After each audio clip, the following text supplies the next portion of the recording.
Welcome to the Learning Pines YouTube. We hope this video helps. In this video, I will explain how much to save for a house. Buying a home is an exciting milestone, but it requires careful financial planning. We'll break down the essential savings categories you need to consider.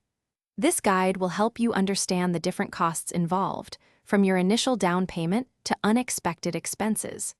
By the end, you'll have a clear roadmap to achieve your homeownership goals. The down payment is a significant portion of your home savings. While many believe 20% is standard, first-time buyers often put down around 9%.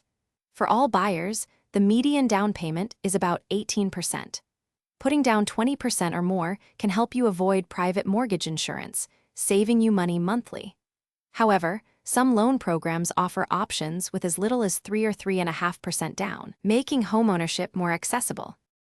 Beyond the down payment, you'll encounter closing costs, which are fees to finalize your mortgage and home purchase. These typically range from 2 to 5% of the home's purchase price. For example, on a $300,000 home, this could be anywhere from $6,000 to $15,000. These costs cover various services such as appraisal fees, title insurance, and loan origination fees. It's crucial to budget for these upfront expenses. Finally, don't forget an emergency fund and other initial expenses.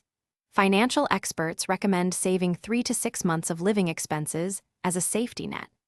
Additionally, set aside 1 to 4% of your home's value each year for potential repairs and maintenance. You'll also need to budget for moving costs, which can range from a few hundred to several $1,000s, and potential immediate home improvements or new appliances. Being prepared for these ensures a smoother transition into your new home.